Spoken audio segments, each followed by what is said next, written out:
Perkenalkan, nama saya Sofita Lasari Alfianiswa dari Prodi PGMI Fakultas Tarbiyah Institut Pesantren Matoliul Falah dengan NIM 221300257. Di sini saya akan mereview 4 makalah dari mata kuliah Bimbingan dan Konseling MI atau SD yang diampu oleh Bapak Ahmad Nasiruddin, MPD. Baik, judul makalah yang pertama yaitu mengenai peranan guru dalam melaksanakan bimbingan dan konseling. Metode penelitian yang digunakan yaitu studi pustaka. Pendahuluan makalah ini mengemukakan bahwa pendidikan tidak hanya berfokus pada aspek kognitif, namun juga afektif dan psikomotor. Pendidik memiliki peran strategis tidak hanya sebagai pengajar, tetapi juga sebagai pembimbing peserta didik dalam mengembangkan kepribadian dan menyelesaikan masalah. Kedekatan pendidik dengan peserta didik menjadi keunggulan, namun juga menuntut pendidik untuk memahami kode etik dan kompetensi dalam membimbing.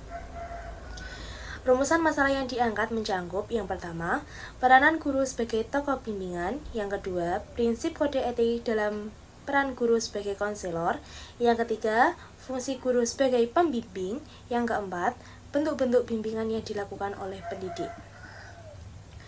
Hasil dan pembahasan yang pertama, peranan guru sebagai tokoh bimbingan. Pendidik adalah garda terdepan dalam membantu peserta didik memecahkan berbagai masalah, baik akademik maupun sosial. Pendidik harus memiliki kemampuan mendengar secara empatik dan memberikan solusi yang bijak. Mereka harus memahami teknik bimbingan, psikologi, perkembangan, dan evaluasi. Yang kedua, kode etik guru sebagai konselor.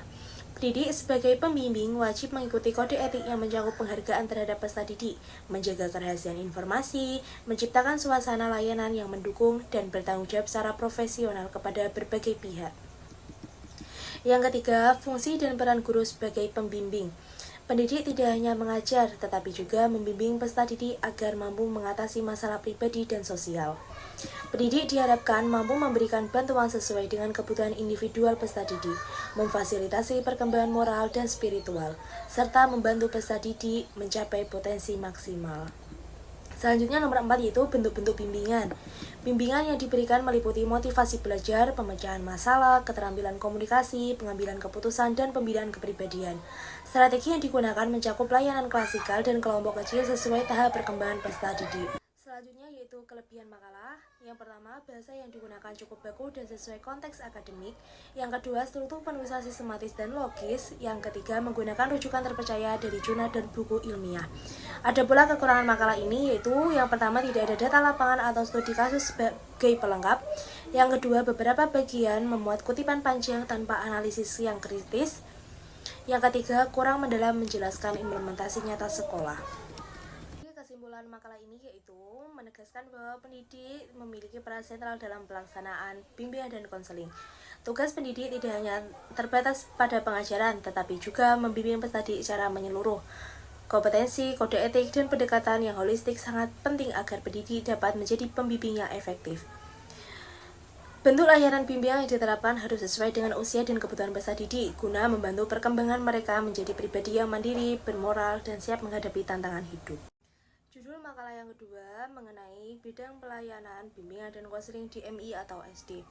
Metode penelitian yang digunakan yaitu metode studi pustaka. Pendahuluan makalah ini diawali dengan pemaparan pentingnya peran sekolah sebagai lembaga pendidikan dalam membentuk kepribadian peserta didik. Layanan bimbingan dan konseling menjadi salah satu komponen penting di dalamnya karena berfungsi membantu peserta didik mengatasi permasalahan pribadi, sosial, akademik, dan keluarga. Pendidik pembimbing diharapkan tidak hanya memberikan dukungan akademik, tapi juga dukungan emosional, spiritual, dan sosial untuk mewujudkan tujuan pendidikan. Rumusan masalah yang diangkat mencangkup yang pertama, pengembangan diri, yang kedua, pengembangan sosial, yang ketiga, pengembangan belajar, yang keempat, pengembangan karir, yang kelima, pengembangan kehidupan keluarga, yang keenam, pengembangan kehidupan beragama. Hasil dan pembahasan makalah ini membahas 6 bidang utama layanan bimbingan dan konseling. Yang pertama, pengembangan pribadi, menekankan pentingnya peserta didik memahami dan mengenali diri sendiri, baik dari segi potensi, minat bakat, maupun kepribadian.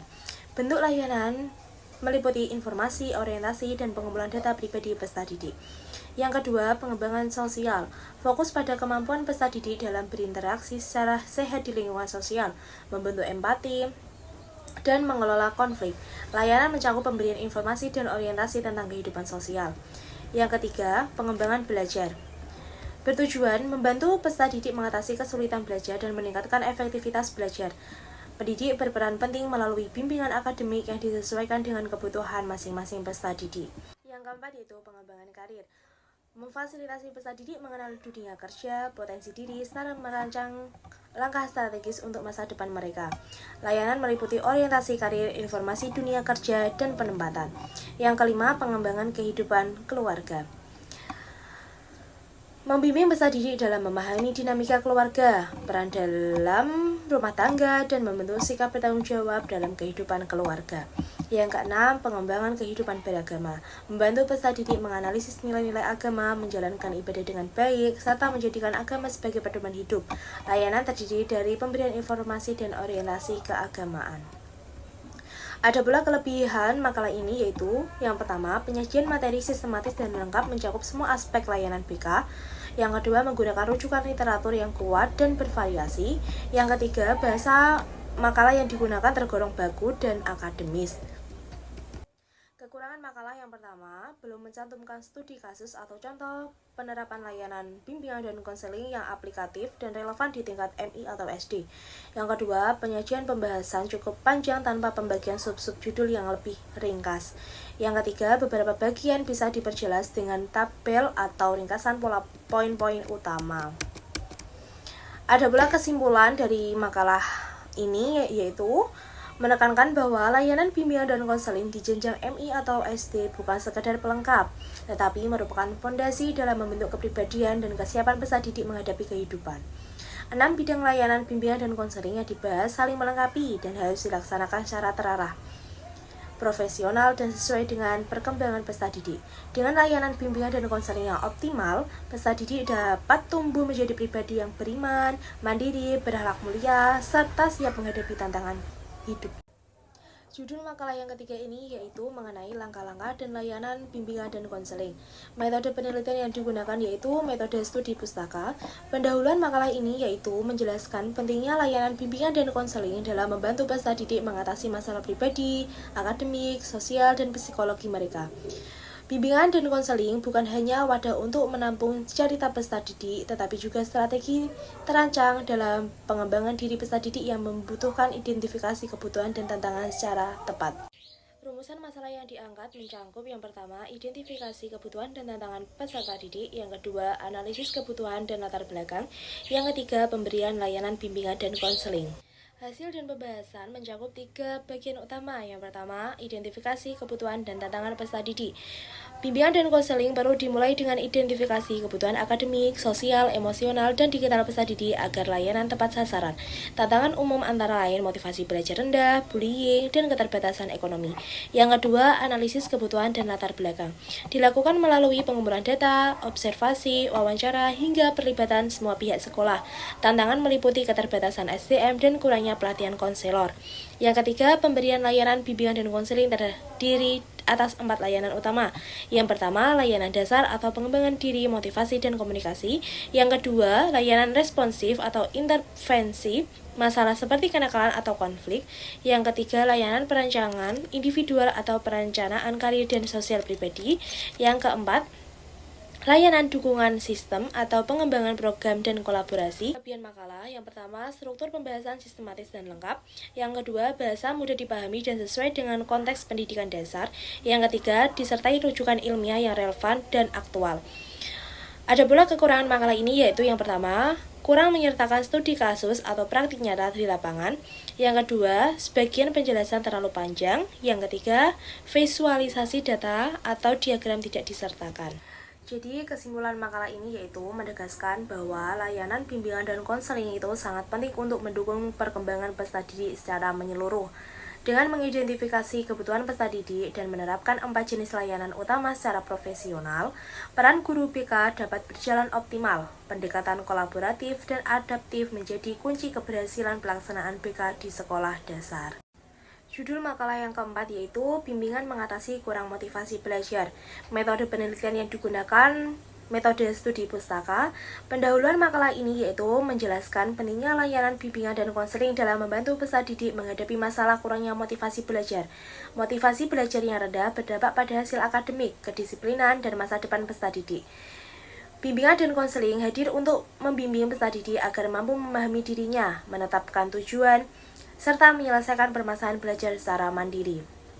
Rumusan masalah yang diangkat mencakup yang pertama, konsep motivasi belajar, yang kedua, bentuk perilaku kurang motivasi, yang ketiga, penyebab kurang motivasi belajar, yang keempat, teknik bimbingan yang digunakan untuk menambah motivasi belajar. Hasil dan pembahasan makalah ini yang pertama, konsep motivasi belajar. Motivasi belajar adalah dorongan dari dalam atau dari luar diri peserta didik yang menggerakkan mereka untuk mau belajar. Terdiri dari dua faktor utama, yaitu faktor ekstrinsik atau berasal dari diri luar individu dan faktor intrinsik yang berasal dari dalam diri individu.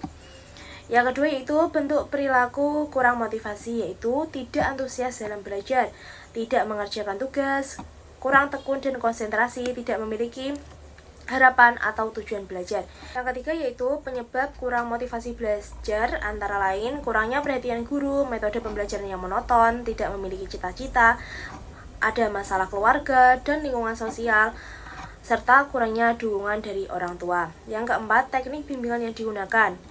Ada 3 teknik bimbingan yang digunakan, yaitu ada teknik individual, ada teknik kelompok, dan ada teknik klasikal. Adapun kelebihan makalah ini yaitu yang pertama, menyampaikan materi secara sistematis dan mendalam, yang kedua, didukung oleh teori dan referensi yang kuat dan aktual, yang ketiga, memberikan solusi nyata dan praktis melalui berbagai teknik bimbingan. Kekurangan makalah ini yaitu tidak disertai dengan studi kasus atau praktik lapangan yang konkret, yang kedua, penjelasan pada bagian teknik bimbingan cenderung panjang dan kurang dipahami. Yang ketiga, belum ada visual pendukung serta bagan atau tabel untuk memperjelas isi. Jadi, kesimpulan dari makalah ini yaitu motivasi belajar sangat berpengaruh terhadap keberhasilan peserta didik dalam pendidikan.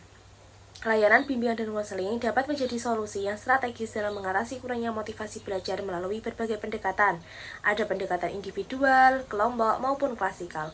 Pemahaman terhadap faktor penyebab dan perilaku peserta didik menjadi dasar penting dalam menentukan teknik bimbingan yang tepat. Maka, kolaborasi antara guru, orang tua, dan lingkungan sangat diperlukan untuk menciptakan suasana belajar yang mendukung dan motivasi belajar. Terima kasih. Sekian yang bisa saya sampaikan mengenai review 4 makalah tadi. Saya ucapkan terima kasih. Wassalamualaikum warahmatullahi wabarakatuh.